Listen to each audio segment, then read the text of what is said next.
plus là que j'ai commencé à introduire tout doucement. Ben, il y a eu ces changements avec les enfants, avec lui-même, il me voyait fonctionner différemment, agir différemment, réagir différemment.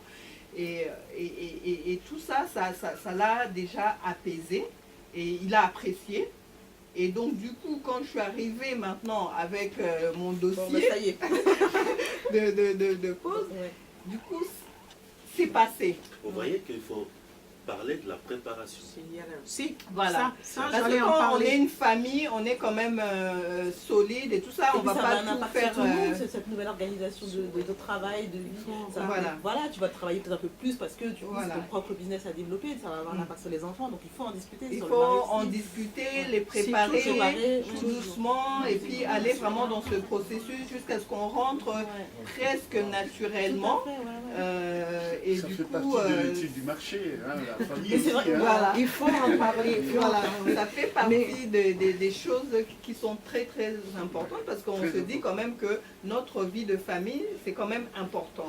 Je veux bien ma carrière et tout ça, mais j'y tiens ma vie de famille et c'est moi qui emmène les changements. En plus, vous emmenez les changements à des gens qui n'ont rien demandé et si en plus vous commencez à taper le poing sur la table, je suis une femme, je veux changer, et tout ça. Voilà, il faut se mettre aussi à la place de l'autre et aller Moi, tout en je tout en pense que douceur. l'air peur, c'est de voir la femme changer. Parce que je Ah dis, oui, moi j'ai pris ça, un an. forcément, hein. C'est juste, j'ai pris un an, Ça moi. arrive. Il a vu l'évolution petit à petit, il a vu, mais il avait cette peur de me voir changer du jour au lendemain, de devenir, et pourtant non. Ce que j'ai gagné par rapport à lui, ça n'a ramené rien, ça ne changeait rien du tout. Ce n'est même pas les côtés finances qui posaient problème, mais avec le recul, je me suis dit, c'est juste de voir sa femme devenir quelqu'un d'autre. Oui, Il ça était fait faire peur. habitué Ouais. de nous voir ça. Et après, c'était sa fierté. C'était Mais- lui qui était trop fier d'en parler. Mais révélons aux choses vraiment, vraiment concrètes par De rapport à la concrètes. création d'entreprise. Voilà. Combien de temps pouvez-vous tenir pour vraiment vous sentir vraiment que votre entreprise ou bien votre, Vivre de votre entreprise. que vous avez peut-être réussi ou vous arrivez à passer un cap, une étape Alors ça dépendra de tout ça, c'est plus on vous accompagne dans quel secteur d'activité vous voulez travailler. Mais ce qu'on donne en général, c'est 3 ans. 3 ans. 3 Ça ans. fait 3 ans. Mais il y a des exceptions. Parce que moi, je dirais toujours par rapport à moi, au bout d'1 an, j'ai commencé à gagner de l'argent. Mais il faut aussi comprendre à quel moment tu gagnes de l'argent. Mais moi, au bout d'1 an, j'ai commencé à gagner de l'argent parce que j'avais amené des nouveautés qu'ils étaient en train de chercher, qui n'y étaient pas là où je me suis implantée. Mais normalement, on vous dit c'est 3 ans que tu commences à voir, tu commences à gagner de l'argent. Mais comme il y a toujours des exceptions en fonction de ce que tu as. Et ce que moi je voulais aussi rajouter, c'est que l'idée, c'est pas d'avoir toutes les réponses quand on se lance pour devenir entrepreneur. Justement, cette notion de se dire que quand je commence à réfléchir, quand je commence à analyser avant, justement, avec tout ce qu'on est en train de dire là, franchement, si on se met à réfléchir, la plupart diraient, ben, je suis bien dans mon travail, qu'est-ce que j'ai à aller dans ce genre de... Voilà. J'arrête. L'idée, c'est vraiment quand ça vient de son fond et qu'on a envie vraiment de cette liberté, qu'on se sent, on sait qu'on va être beaucoup plus épanoui et que c'est en nous, on a envie de tenter. Ben, on se lance. Il faut se lancer. Il faut un déclic. Il faut un déclic, qu'il y ait un truc qui fasse...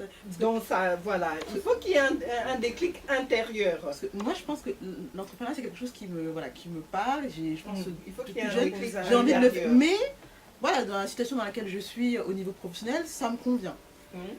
Donc, j'ai des idées, mais voilà. Le déclic, il n'est pas arrivé. Donc, du coup... Et il y a aussi, moi, j'ai eu ce travail-là de se dire que finalement, quand on développe sa croissance personnelle, on apprend que finalement, on est sur cette terre on a à donner du sens du fait qu'on soit sur cette terre. Et moi, quel sens j'ai sur cette terre? Quand on fait ce genre de réflexion-là, qu'est-ce que j'apporte? Quelle est ma valeur ajoutée du fait que si on remonte encore vraiment dans la conception de la vie, de se dire que, excusez-moi, quand on conçoit, il y a tout un tas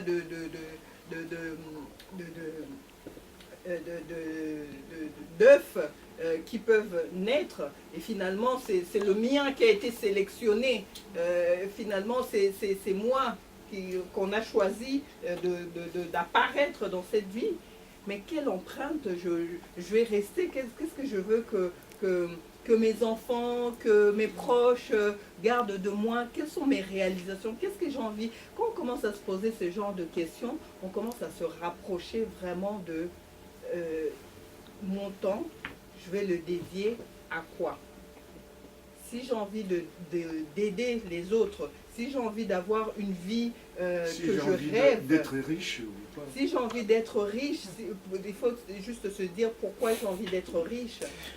Si j'ai des réponses là-dessus, de dire que j'ai envie d'être riche pour aider mes enfants à aller dans des grandes écoles, pour qu'ils Monter de classe aussi. voilà, pour voyager quand j'en ai envie, que j'ai pas de problème de réfléchir. Et quand on commence à se poser toutes ces questions-là, on commence à se rapprocher de cet objectif de dire que eh bien, finalement, gagner ce salaire-là, est-ce que ça va me rapporter vraiment toutes mes aspirations? Est-ce que ça va vraiment me faire que je puisse, à mon échelle, aider ce que j'ai envie d'aider, des enfants en Afrique ou des femmes en situation... à mon échelle, qu'est-ce que je peux faire?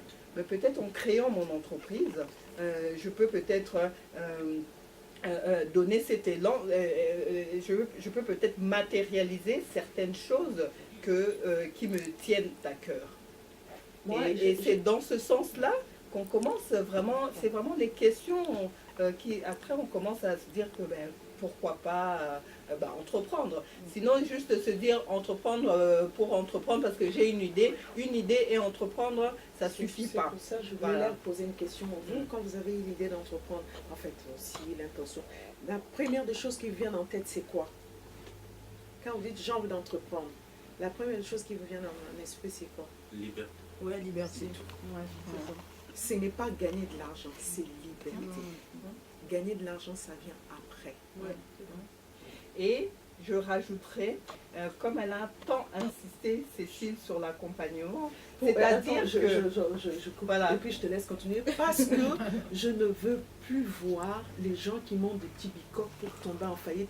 Regardez l'âge qu'on a déjà aujourd'hui. Ouais. Je monte une entreprise pour perdre cet argent-là et reprendre encore. C'est vraiment pérenniser, partir dès le départ sur des bonnes bases. Voilà. Et donc, du coup, j'ai perdu mon fil.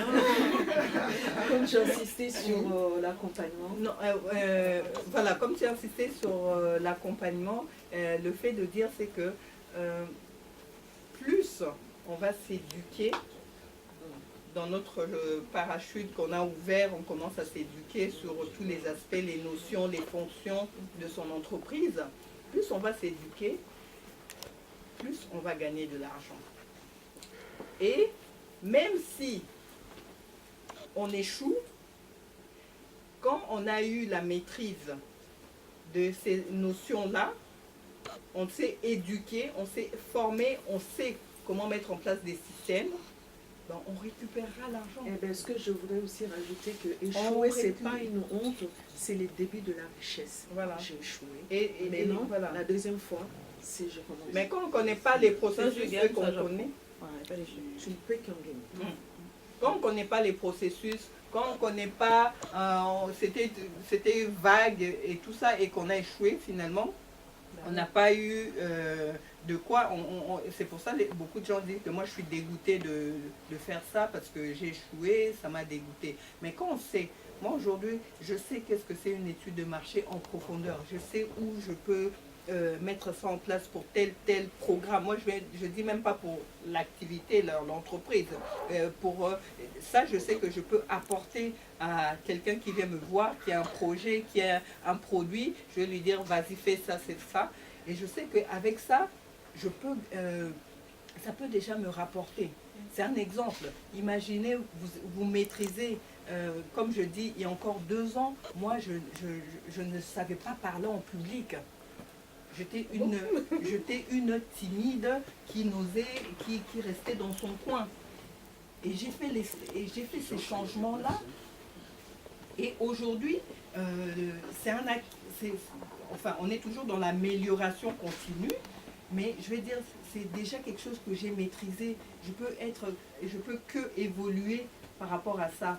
Et même si aujourd'hui tout se termine pour moi, pour ma carrière professionnelle, je peux rebondir avec mon art oratoire sur d'autres choses. C'est un acquis et qui peut me rapporter aussi d'autres opportunités dans la vie parce que j'ai développé ça.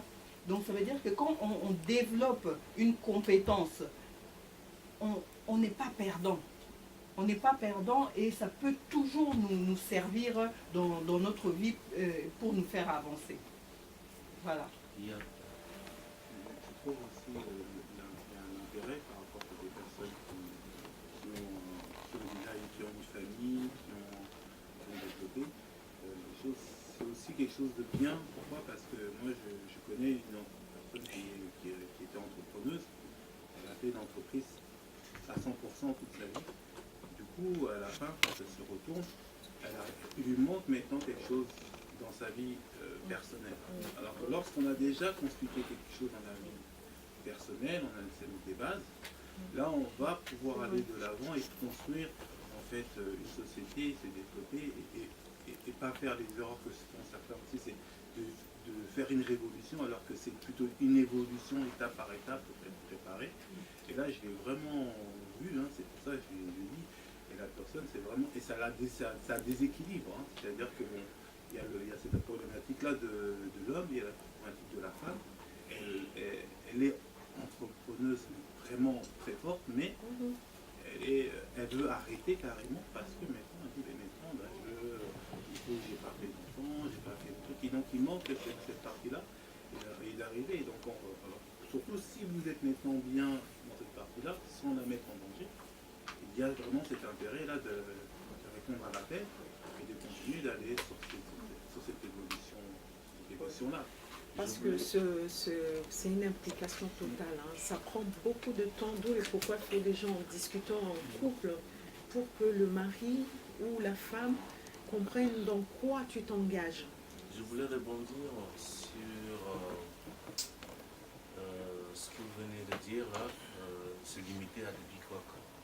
Vous voyez, on est un peu, on va dire, catégorisé, exotique, mèche. En fait, on connaît un peu le business africain, entre guillemets, ou de la diaspora issue de la diversité. Mais il faut aussi une certaine vision artistique dans la création de l'entreprise. Ça, c'est juste pour répondre. C'est-à-dire chercher à innover dans les projets pour apporter quelque chose de pérenne, on dit. Un bon projet qui tient pas sur juste du déjà vu, mais sur des choses, on peut dire, oh oui, ça c'est une bonne idée, ça peut marcher ça. Et ça peut amener 20, 30 créations d'emplois. Voire 100. Mais moi, je resterai même sur ces bicoques là, mais que ça soit pérenne. Que la personne qui